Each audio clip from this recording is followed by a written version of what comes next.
بسم اللہ الرحمن الرحیم۔ السلام علیکم ورحمۃ اللہ۔ تہمت، ایک عبرتناک واقعہ۔ مدینہ منورہ کے گرد و نواح میں ایک ڈیرے پر ایک عورت فوت ہوئی تو دوسری اسے غسل دینے لگی۔ جو عورت غسل دے رہی تھی، جب اس کا ہاتھ مری ہوئی عورت کی ران پر پہنچا تو اس کی زبان سے نکل گیا کہ میری بہنوں، یہ عورت جو آج مر گئی ہے، اس کے تو فلاں آدمی کے ساتھ خراب تعلقات تھے۔ غسل دینے والی عورت نے جب یہ کہا تو قدرت کی طرف سے گرفت آ گئی۔ اس کا ہاتھ ران پر چمٹ گیا۔ جتنا بھی کھینچتی وہ جدا نہیں ہوتا تھا، زور لگاتی پر ران ساتھ ہی آتی۔ دیر لگ گئی۔ میت کے ورثاء کہنے لگے کہ بی بی جلدی غسل دو، شام ہونے والی ہے، ہم کو جنازہ پڑھ کر اسے دفنانا بھی ہے۔ وہ کہنے لگی کہ میں نے تو تمہاری بیت کو چھوڑتی ہوں، مگر وہ مجھے نہیں چھوڑ رہی۔ رات پڑ گئی مگر ہاتھ یوں ہی چمٹا رہا۔ اب مشکل بنی تو ورثاء علماء کے پاس گئے۔ ایک عالم نے فتویٰ دیا کہ چھری سے عورت کا ہاتھ کاٹ دیا جائے۔ اس کے ورثاء کہنے لگے کہ ہم تو اپنی عورت کو معذور کرانا نہیں چاہتے، ہم اس کا ہاتھ نہیں کاٹنے دیں گے۔ ایک اور عالم کے پاس گئے تو انہوں نے کہا کہ مری ہوئی عورت کا گوشت کاٹ دیا جائے، مگر اس پر اس کے ورثاء نے کہا کہ ہم اپنی میت خراب نہیں کرنا چاہتے۔ 3 دن اور 3 رات اسی طرح گزر گئے۔ گرمی اور دھوپ بھی تھی، بدبو پڑنے لگی۔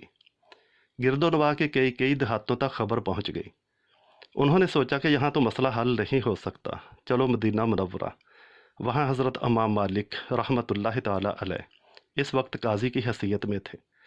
وہ لوگ ان کی خدمت میں حاضر ہوئے اور سارا واقعہ سنایا کہ اب کیا کیا جائے۔ امام مالک رحمۃ اللہ تعالیٰ علیہ نے فرمایا کہ مجھے وہاں لے چلو۔ وہاں پہنچے تو چادر کی آڑ میں پردے کے اندر کھڑے ہو کر غسل دینے والی عورت سے پوچھا کہ بی بی، جب تمہارا ہاتھ چمٹا تھا تو تو نے زبان سے کوئی بات تو نہیں کہی تھی؟ وہ کہنے لگی کہ میں نے صرف اتنا کہا تھا کہ یہ عورت جو آج مری ہے، اس کے فلاں مرد کے ساتھ ناجائز تعلقات تھے۔ امام مالک رحمۃ اللہ تعالیٰ علیہ نے پوچھا کہ جو تو نے تہمت لگائی، کیا اس کے 4 چشمدید گواہ تیرے پاس ہیں؟ کہنے لگی کہ نہیں۔ پھر فرمایا کیا اس عورت نے خود تیرے سامنے اپنے بارے میں اقرار جرم کیا تھا؟ کہنے لگی نہیں۔ تو امام مالک رحمۃ اللہ تعالیٰ علیہ فرمانے لگے پھر تو نے تہمت کیوں لگائی؟ عورت کہنے لگی کہ میں نے اس لیے کہہ دیا تھا کہ وہ گھڑا اٹھا کر اس آدمی کے دروازے سے گزر رہی تھی۔ اب ذرا اس بات پر غور کریں، یہ غور و فکر والی بات ہے۔